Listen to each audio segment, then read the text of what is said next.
Maryam mah perempuan suci. Sayang sekarang banyak juga perempuan gak mau kalah sama Siti Maryam. Bayuran nih bayuran, tamburan mah insya Allah sama. Bayuran.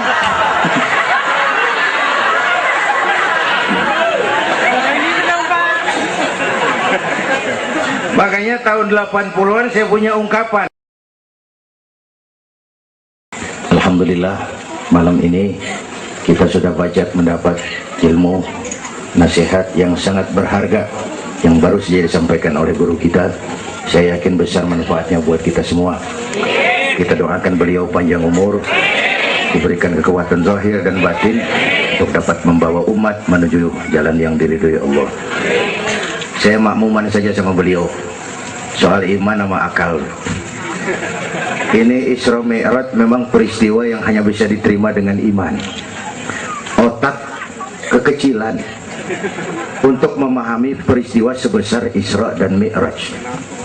Perjalanan sangat jauh, waktunya sangat singkat. 3 alam tembus. Haram Aqsa itu namanya alam nasut, alam fisika, alam indrawi, itu bisa kita jangkau. Aqsa sampai langit ke-7 namanya alam malakut, alamnya malaikat, manusia nggak nembus. Langit ke-7 sampai aras lewat Sidratil Muntaha, Mustawa dan seterusnya itu alam malak, alam lahud, alam ketuhanan. Malaikat juga nggak nempel ke sana tuh. Makanya di riwayat Isra Mi'raj pan malaikat Jibril nemenin sampai batas langit ke-7. Sampai situ ke malaikat Jibril hand up. Sampai sini aja Muhammad. Jangan begitu Jibril, kan kita bareng dari Mekah. Kalau cara kita deh, bahasa Petamburan. Jangan begitu Jibril, bareng terus. Udah bukan alamnya Muhammad. Kalau gue terusin angus gue. Nggak sanggup, sampai sini saja. 3 dimensi alam ditembus. Waktunya sepertiga malam. Menurut otak nggak mungkin. Menurut kebiasaan mana bisa. Menurut iman, ini maunya Allah. Kalau Allah yang mau, apa yang nggak mungkin? Ada anak kecil pasti ada emaknya, pasti ada bapaknya nih. Ya, ini mah hukum otak. Emak bapak namanya sebab, anak namanya akibat. Ada emak, ada bapak, maka ada anak, kan begitu? Itu mah akal. Kalau iman mah nggak begitu. Itu Nabi Adam, emak kagak, bapak kagak. Allah mau lah jadi itu. Nabi Isa, emak ada, bapak kagak ada. Allah mau jadi. Otak kudu tahu diri. Bagaimana proses terjadinya Adam menurut antropologi budaya? Buntu. Kok Siti Maryam bisa hamil padahal dia nggak punya suami? Allah yang mau. Maryam mah perempuan suci.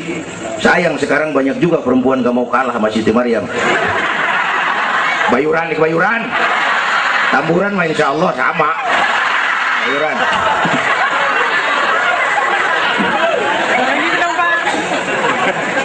Makanya tahun 80-an saya punya ungkapan, ilmu bikin hidup jadi indah, seni bikin hidup jadi indah, ilmu bikin hidup jadi mudah, iman bikin hidup jadi terarah. Dengan ilmu hidup jadi mudah. Ini yang pojokan banget nih dengar suara nih. Kenapa? Peker.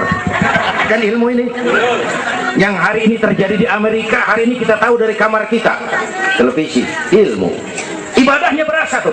Tahun 50-an kita orang Petamburan kalau pergi haji ke Mekah 6 bulan. Tahun 50-an 6 bulan. Orang udah pada lupa aja baru pulang tuh. 6 bulan. Lain yang ada kapal laut 2 minggu tidak di laut. Mekah Madinah ontak. Sekarang orang pergi haji sebulan.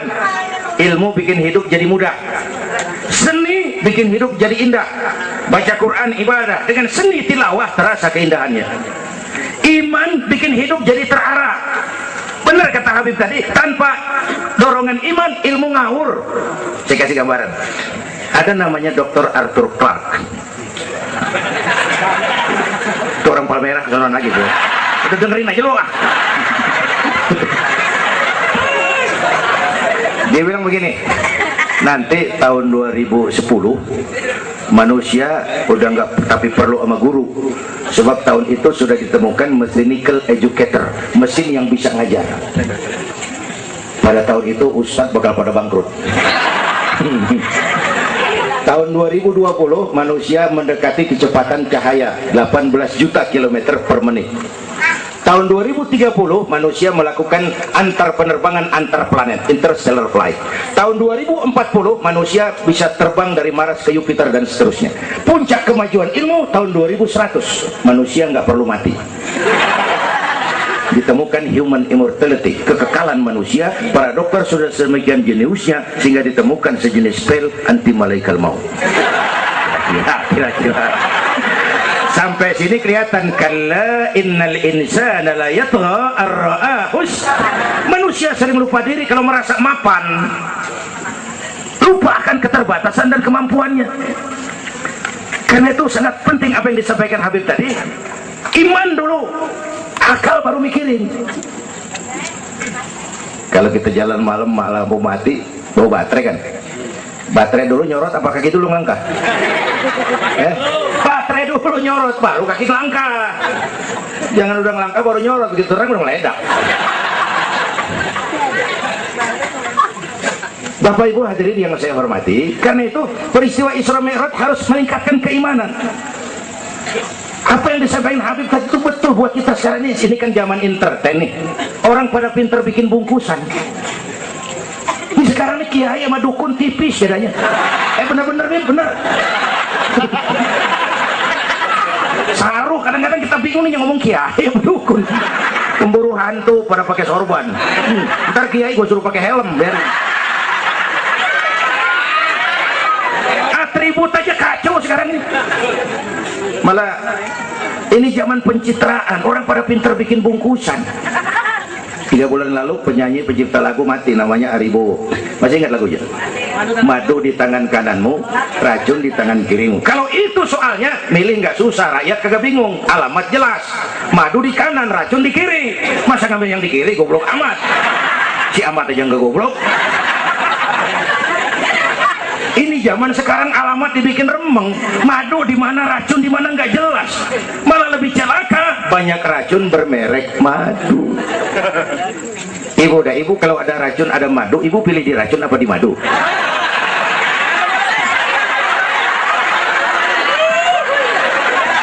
Dua-duanya racun gitu.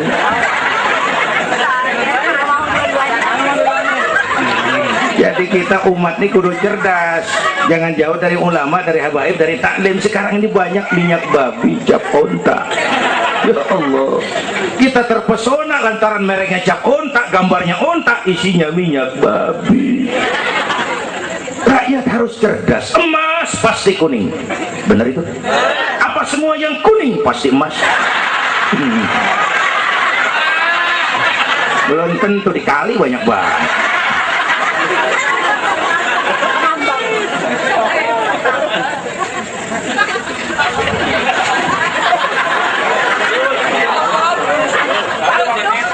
Bapak Ibu hadirin yang saya hormati, apalagi negara kita ini kan penyakitnya tuh 3: kudis, kurap, kutil.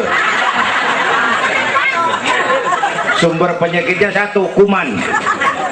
Kudis, kurang disiplin. Kurap, kurang rapi. Kutil, kurang teliti. Sumbernya kuman, kurang iman. Ini mah nggak pakai kitab nih, ilmu utak atik namanya nih. Dengerin aja dulu dah.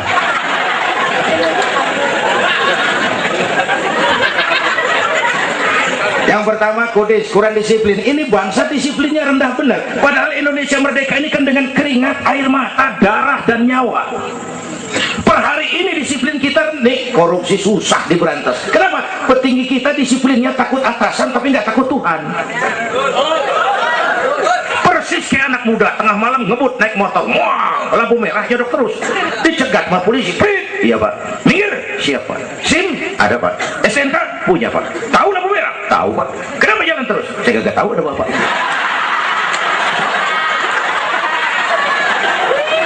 Enteng banget nyautnya, kayak orang kagak salah.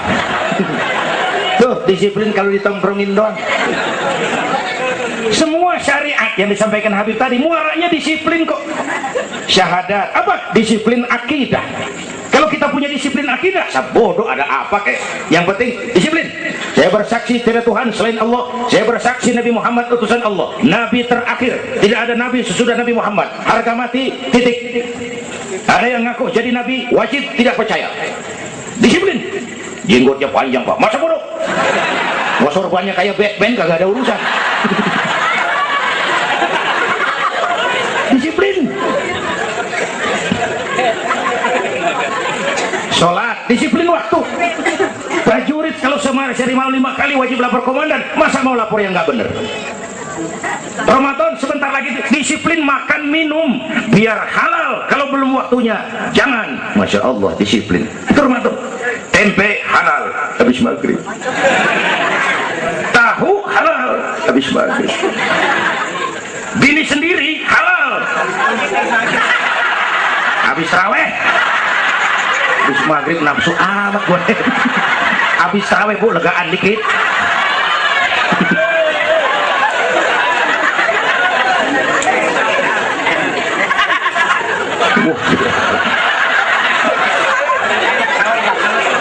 Dulu pertama perintah puasa turun, sahabat nyangka siang malam nggak boleh bergaul sama bini. Ada yang nyerempet-nyerempet. Asal Zohor kumpul di Masjid Madinah pada kongkok tuh. Yang atuh ngomongin malam gua nggak tahan lu. Terus jadian sama bini gua. Yang pojokan nyaut, gua juga. Nah, banyak rupanya. Turun penegasan Allah, uhilla lakum lailatas siyami arrafasu ila nisaikum. Dihalalkan bagi kamu pada malam puasa bergaul dengan istrimu. Kenapa? Allah tahu kebutuhan kamu. Yang nggak boleh cuma siang, malam boleh. Kalau siang kagak boleh, malam kagak boleh. Sebulan suntuk, abang nggak rontok rambut. Kira-kira.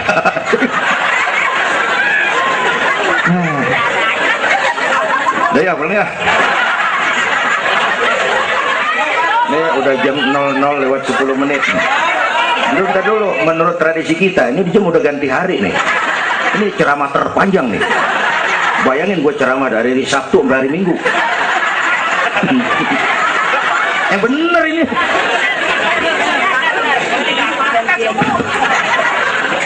Kudis, kurang disiplin. Tapi udah sering jelasin sama kita, ini Indonesia ini aneh bang, pasar bagus, apa aja laku.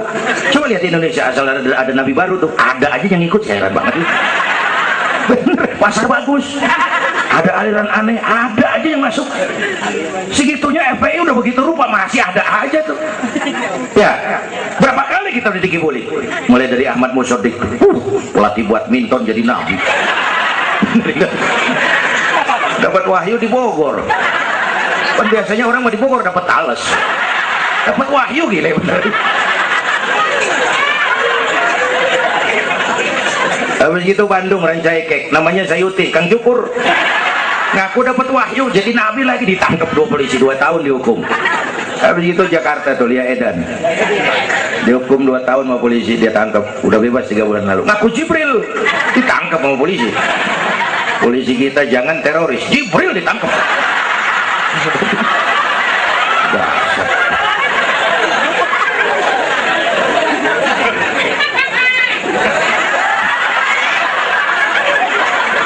Habis itu yang lucu nih, menurut catatan Bakor Pakemnya Kementerian Agama, itu antara di Jawa Tengah, Jawa Barat, perbatasan Cirebon Losari itu agama baru muncul, namanya agama Jasun, agama Jawa Sunda. Agama Jasun yang jadi nabi Tugimin. Saya bilang ini mah jangan jadi nabi, kayak jadi kiai juga orang terbiasa haram rumahnya ini. Al Mukarram wal Muhtaram Bapak Kiai Tugimin. Kurang tapi enak rasanya. Yang ribet selawat ya bang, kalau kita kan resep.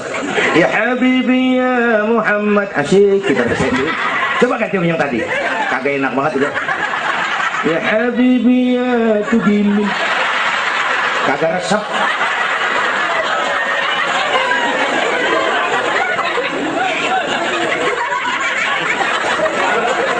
Disiplin.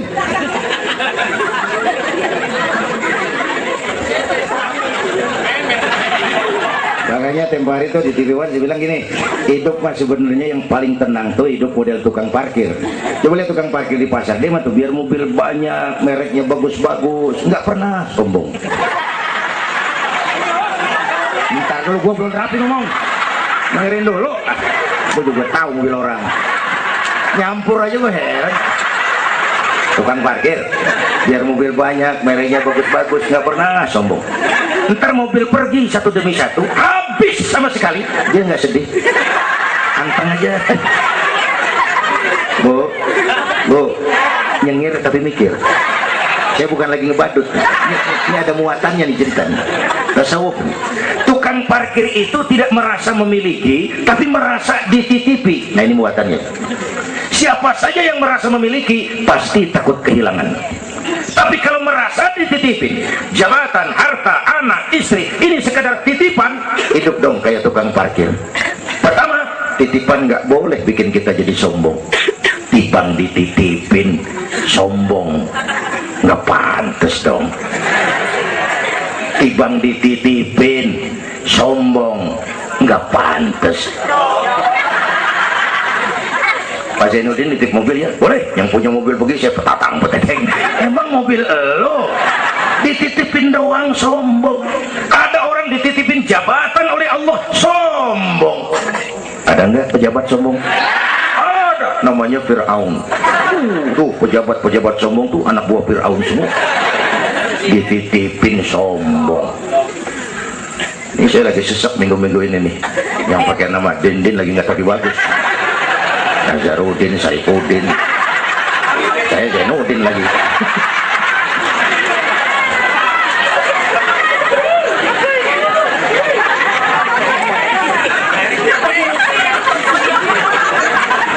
Titipan nggak boleh bikin kita jadi sombong ya Bu ya. Ada orang dititipin harta oleh Allah jadi orang kaya, sombong, mentang-mentang kaya, orang lain kecil semua, sama tetangga nggak mau kenal, mentang-mentang kaya, jalan gak nginjek tanah. Kuntilanak dititipin kok nggak pantes. Aduh. Yang kedua, titipan kudu dijagain yang bener, namanya titipan. Pak, nitip motor ya? Boleh. Begitu diambil tuh motor, kaca spion pecah, knalpot hilang, bemper penyok, marah nggak? Apa bedanya? Allah nitip anak 3 orang di rumah kita, nggak dijagain, nyatu mabuk, nyatu nyolong, nyatu ngerampok. Yang nitip marah, yang nitip Allah nitip harta jadi orang kaya supaya bantu taklim, bantu masjid, bantu yatim, bela yang perlu, tolong yang lemah. Peliknya 17 setan. Yang nitip yang makro, Allah titip Indonesia. Hai rakyat, ini Indonesia aku titip, kata Allah. Ini negara besar dan kaya, ditebus dengan keringat, air mata, darah dan nyawa. Aku titip besar dan kaya. Pulaunya saja 17.508 pulau. Itu belum termasuk Pulau Gadung dan Pulau Gebang. Tambah 2 kali.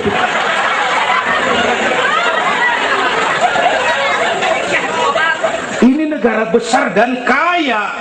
Buminya subur. Di atas perut buminya segala tanaman hidup. Di bawah perut buminya ada gas, minyak, batu bara, boksit, emas, timah. Ini bumi kaya. Lautnya kaya, pasir lautnya bisa dijual nimbun Singapura. Ikannya luar biasa, Taiwan, Korea, Jepang langganan nanggokin ikan kita. Jepang kalau nangkep ikan di laut Indonesia nyolong pakai kapal pabrik. Di situ dia tangkep, di situ dia olah, keluar kapal udah dikaleng tuh ikan. Pernah teman saya anak Madura nangkep ikan di laut Malaysia, ditangkap sama polisi Malaysia. Kamu nyolong ikan Malaysia ya? Dia bilang, tidak Pak, saya nangkep ikan Sumenep yang lari kemari. Pakai merek rupanya tuh ikan.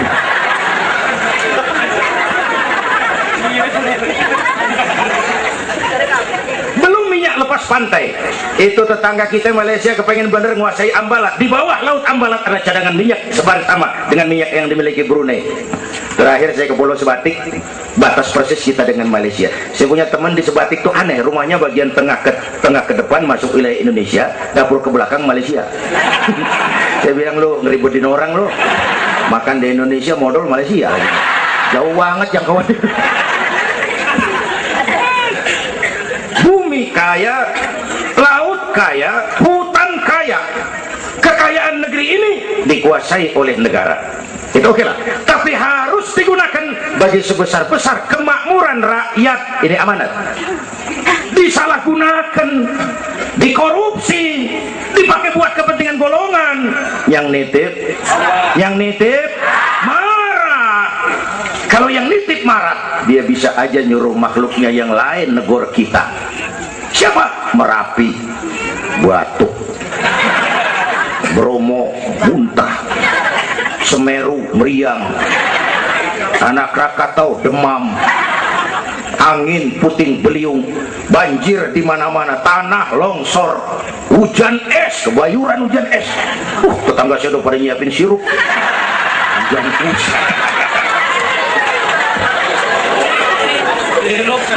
Angin makhluk, air makhluk, gunung makhluk, nggak mungkin makhluk bergerak sendiri. Ya, ada yang nyuruh. Tuh Merapi tuh demo supaya kita sadar. Kalau kita rakyat demo, Satpol PP turun. Kalau Merapi demo, siapa yang mau turun ngademin? Mbah Marijan tewas. Mbah Marijan udah kumpul sama Mbah Surip. Mana di alam kubur udah pada rapat, saya denger. Kata Mbah Surip, tenang aja Mbah Marijan, tak gendong gitu. Aman dia, udah beres sudah.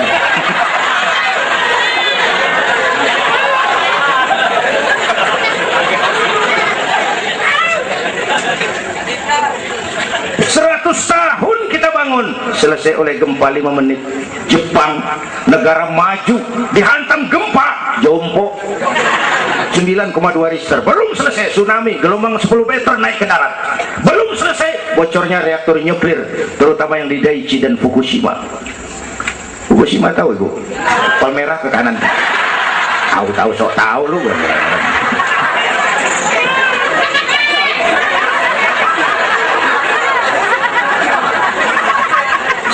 Kita perlu Allah, kita perlu pantas. Saya mau flashback. Orang yang paling baik hatinya Rasulullah, orang yang sempurna akhlaknya Rasulullah, orang yang dosanya sudah dapat jaminan ampun Rasulullah. Tapi Rasulullah kalau sholat malam kakinya bengkak karena rajin sujud. Saya perlu Allah, saya perlu dosa sudah diampuni, hati bersih, akhlak paling baik, sholat malam kakinya bengkak karena rajin sujud. Saya tahu di Petamburan juga banyak yang kakinya bengkak. Asam urat. Ya masing-masing lah urusan ini.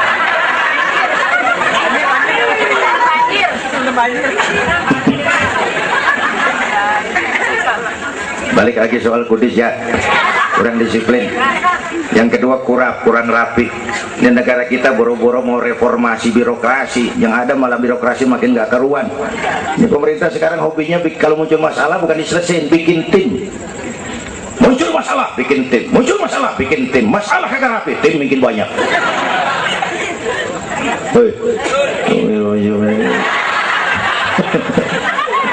Aduh, untung saya udah gak ngurusin partai, Pak. Saya udah mundur 3 tahun yang lalu. Dulu saya mimpin partai, ikut pemilu dulu, zaman jahiliyah. Dulu. Lalu sebagai umat kita kadang-kadang kita juga lemah. Kita bisa bangun masjid, menata masjid. Maaf, sering kalah sama gereja. Gereja tetangga saya Melawai itu kegiatannya daily. Rebo kebaktian remaja, Sabtu kebaktian umum, ibu-ibu, Minggu pelayanan umum, Senin Selasa ada lagi. Hampir tiap hari kegiatan. Sementara banyak masjid di kampung saya, Jumat jam 10 buka, Jumat jam 2 tutup, buka lagi Jumat depan. How to manage? Kita bisa bangun rumah sakit Islam, bersaing, kalah sama Omni. Berapa banyak rumah sakit Islam akhirnya jadi rumah Islam sakit.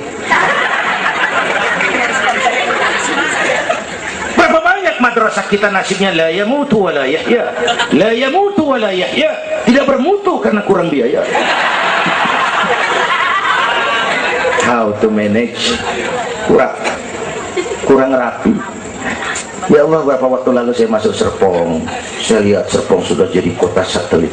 Saya telisik lebih jauh, ternyata sekolahannya Don Bosco, Santa Ursula, Santa Maria, gerejanya mbahnya gereja di bawah pojokan. Saya masuk Bekasi, Sukmajaya, sekolahannya Yayasan Penabur, mulai TK sampai perguruan tinggi. Gerejanya mbahnya gereja dibangun. Ini kan bagian Isra Mi'raj. Nabi dipanggil Yahudi, dipanggil Nasrani, dipanggil dunia. Nabi nggak nengok. Panggilan itu makin berat sekarang, makin berat. Panggilan Yahudi, panggilan Nasrani, panggilan materialisme, hedonisme. Bapak Ibu hadirin yang saya hormati, bahkan sekarang dia udah pada bikin kuburan mahal tuh di Cikarang Kerawang, namanya San Diego. Kuburan mahal tuh, teman saya pengusaha mesen 200 meter buat kuburan dia 5 miliar. Tanahnya berbukit-bukit, tanamannya rimbun, terus malaikatnya rada baik. 5 miliar lah, 5 miliar kali.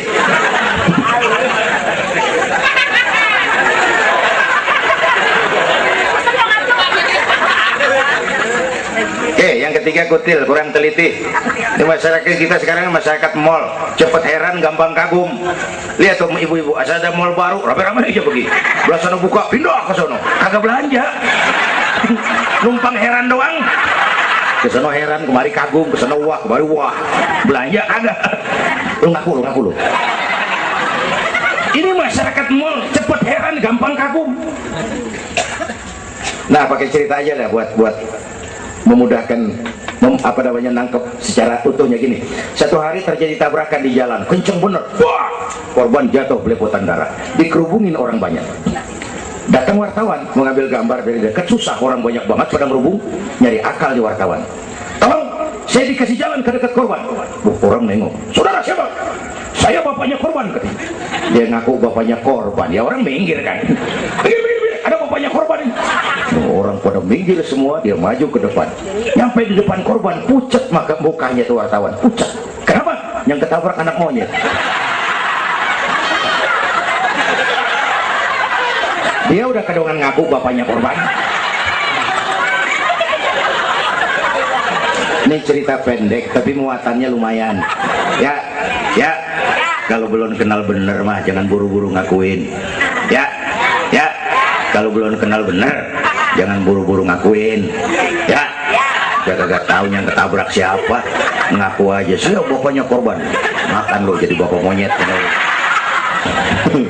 Ini gara-gara penyakit kutil, cepet heran, gampang kagum. Bapak Ibu, sementara saya ulangi lagi, ini abad entertain, orang pada pinter bangun pencitraan. Oleh karena itulah maka udah benar kita makmurkan majelis taklim, jangan jauh dari ulama dan habaib, itu basic kita. Tuh. Atau itu peristiwa Isra Mi'raj. Yang kedua, itu Haram Aqsa, itu perjalanan horizontal. Aqsa Aras itu perjalanan vertikal.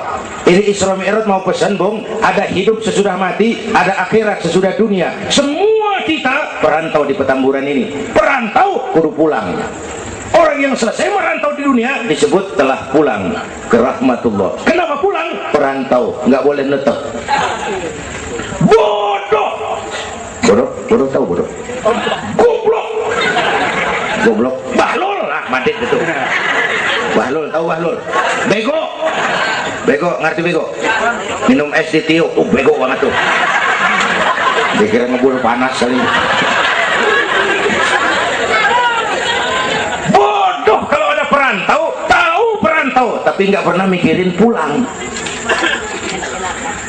Nih ibu-ibu nih, bakal mati nih.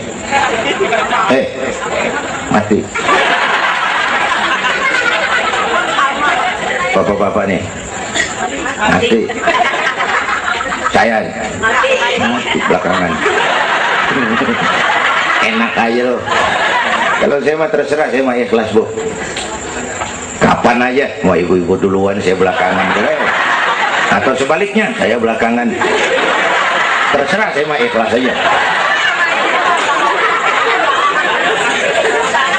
Saya masih muda, Pak. Nggak urus, maut mengacak. Kadang-kadang engkongnya seger banget, cucunya mati. Ya, ngacak dia mah nggak pakai abjad. Kalau nggak pakai abjad enak nungguinnya. Tahun ini A mati, tahun depan B, lalu C, terus D, saya Z. Repot, gue nggak ada yang ngurusin. Orang udah habis.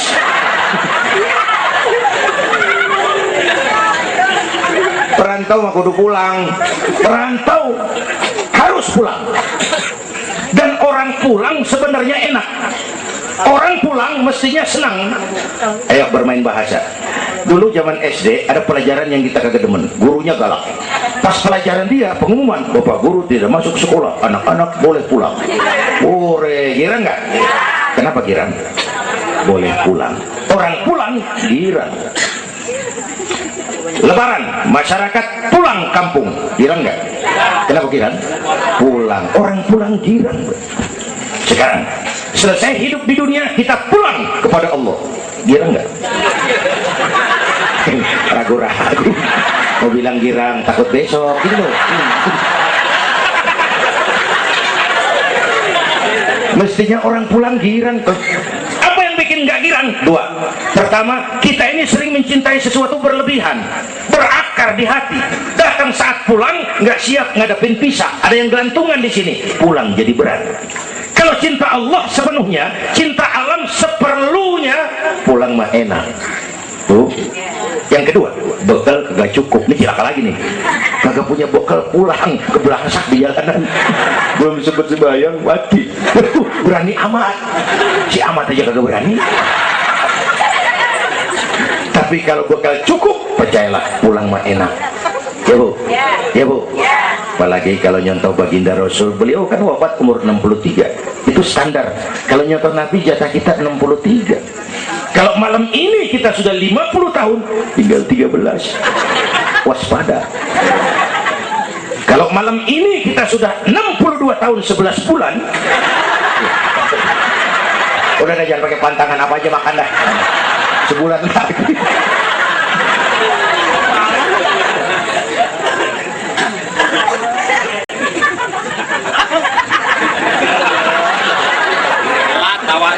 Tapi pulang itu pasti.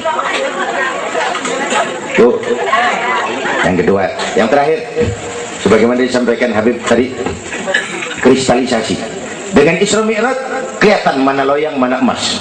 Yang beriman makin mantap, golongan Sayyidina Abu Bakar Siddiq. Yang ragu-ragu kafir lagi. Yang kafir makin kurang ajar, golongan Abu Jahal, Abu Lahab, Abu Sufyan, dan semua Abu lain kumpul. Apa artinya buat kita ini? Isra Mi'raj harus membangun semangat kebersamaan. Membangun semangat kebersamaan. Terjadi kristalisasi umat. Ibu bapak hadirin, kebersamaan tidak harus selalu bersama-sama. Berjuang itu kudu punya gergaji, kudu punya silet, kudu punya golok, kudu punya pisau. Kapan makainya? Lihat musuhnya. Yang lo hadapin apaan? Kumis bang, silet turunin. Yang lo hadapin apaan? Akar nangka bang, kampak maju. Berjuang nggak bisa. Yang lo hadapin apa? Kumis, kampak turun. Urusan nggak rapi, bibir bonglak bang.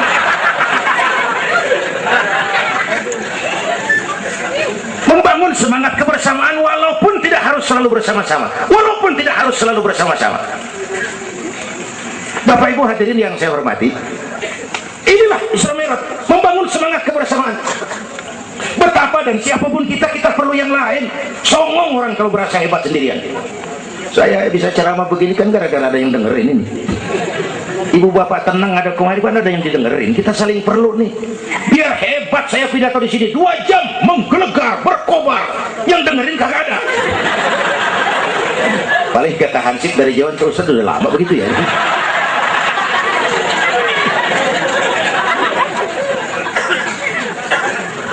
Maka saya dengan segala ketulusan saya bersyukur ada FPI, ada Habib Rizik, saya bersyukur. Kita perlu semua berjuang.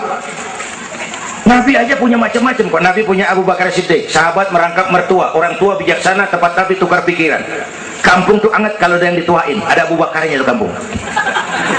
Yang mana Abu Bakar? Nabi punya Umar bin Khattab, imam tapi jenderal, jenderal tapi imam, gagah, berani untuk Islam. Kita perlu punya Umar. Nabi punya Utsman bin Affan, ini yang rada susah nyarinya nih. Pengusaha tapi santri, penyandang dana. Kita perlu bangun masjid tuh nggak cukup pakai takbir. Allahu Akbar, kubah turun. Lu kudu beli semen, beli pasir, kudu ngecor, kudu ada Utsmannya. Ini muludan Isra Mi'raj begini nih, meriah begini kan kudu ada Utsmannya nih, ada penyandang dana. Ya, semua berjuang, semua bergerak arahnya sama. Pengajian yang mingguan tuh maju kalau ada penyandang dana punya Usman. Ngerapin jamaah mah repot ah. Yang ngaji 3 pojokan. Yang atuh uap, yang atuh kempet, yang atuh pules. Ustad pegel. Lagian nih maaf. Kita lebih suka ngargain burung beo daripada ustad yang ngajarin kita di pengajian.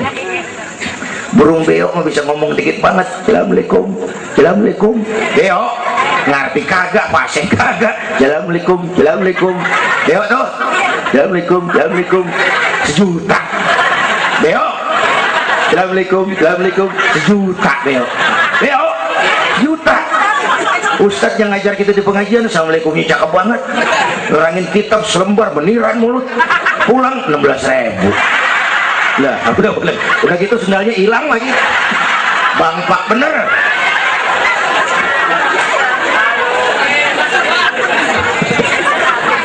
Ya biarin, boleh ngomong turu-turu ini mah. Nah. Halo Usman. Apalagi Nabi punya yang Ali bin Abi Thalib, tokoh muda tapi intelek. Itu malam mau hijrah pan, nih flashback dikit. Rumah Nabi pan dikepung, pagar betis, rapat. Jangan orang, tikus kagak bisa lewat. Pagar betis. Di dalam bertiga, Nabi, Abu Bakar, Imam Ali. Apa yang siaga 1? Tengah malam Nabi bilang, ya Abu Bakar, labbaik ya Rasul. Ayo kita berangkat hijrah. Baik ya Rasul. Ali, saya ya Rasul. Kamu gantikan saya. Apa ya Rasul? Tidur di tempat tidur saya. Baik ya Rasul. Tidur di tempat tidur Nabi pada malam rumah dikepung. Resikonya nyawa. Memang tempat tidur itu yang diincar. Bakal dibunuh dan Imam Ali tahu. Dan beliau masih muda dan beliau kagak nawar. Jangan saya Nabi, Abu Bakar yang tuaan.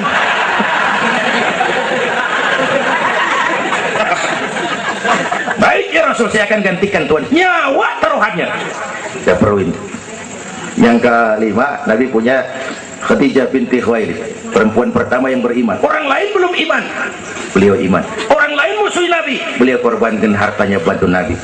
Islam akan jaya kalau muncul Khadijah baru.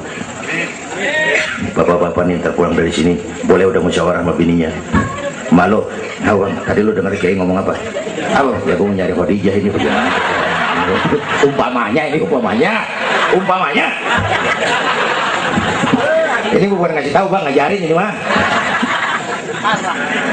Dan memang ibu mestinya lebih terima kasih sama Rasulullah. Dunia 14 abad yang lalu kita baca tuh petanya tuh, Eropa masih biadab, Afrika belum ditemukan orang, Amerika belum diinjak Christopher Columbus, Asia sangat terbelakang, perempuan menyedihkan, dilahirkan hanya untuk melahirkan, pemuas nafsu, harganya murah. Nih sebelum Rasulullah datang nih, murah nih. Nih, sebelum Rasulullah datang murah. 1003 jam brodol. Buka peta dunia, raja-raja di Indonesia sebelum kenal Islam, senanya biar selir 30, 60 nih di keteng ini. Sultan-sultan Turki, ratusan piara haram di istana. Kaisar terakhir dinasti Ming Cina bangun istana 1000 kamar. Kenapa? Bininya 1000. Lah haula. Saya cuma nggak bayangin tuh raja kalau bininya sampai 1000, kapan pakai kolor tuh raja.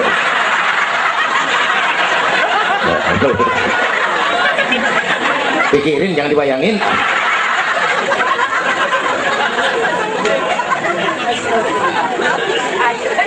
Baginda terenyuh lihat itu, an-nisa imadul bilad, perempuan tiang negara. Kalau baik perempuan baik negara, kalau rusak perempuan hancur negara. Itu sebabnya waktu ditanya, ya Rasul, siapa yang paling harus saya taati di dunia? Ibumu.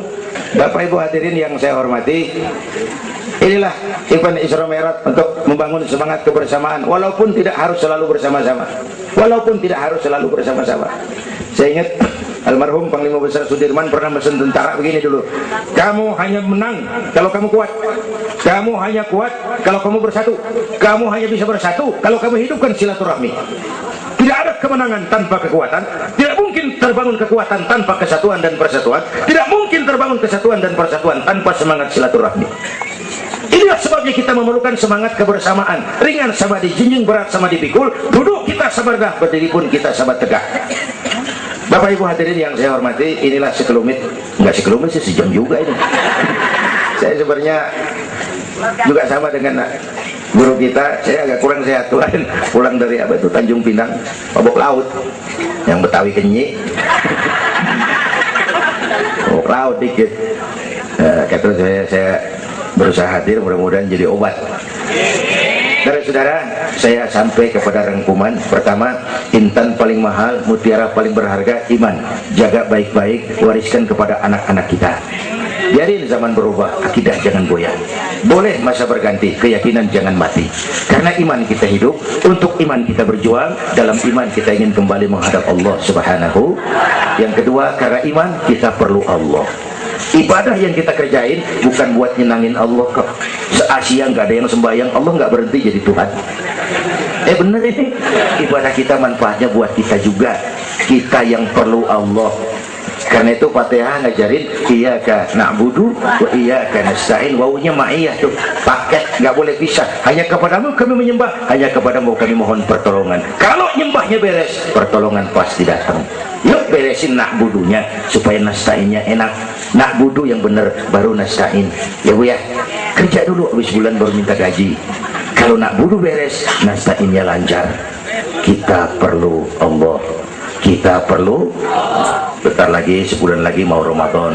Baginda Nabi kalau udah masuk Rajab, doa yang sering dibacakan itu, Allahumma barik lana fi Rajab wa Sya'ban wa balighna Ramadan. Bayangin Rasulullah yang udah dapat jaminan ampun masih minta kepada Allah, ya Allah sampaiin saya ke bulan Ramadan, ya Allah sampaiin saya ke bulan Ramadan. Bayangin baginda Rasul, apalagi kita.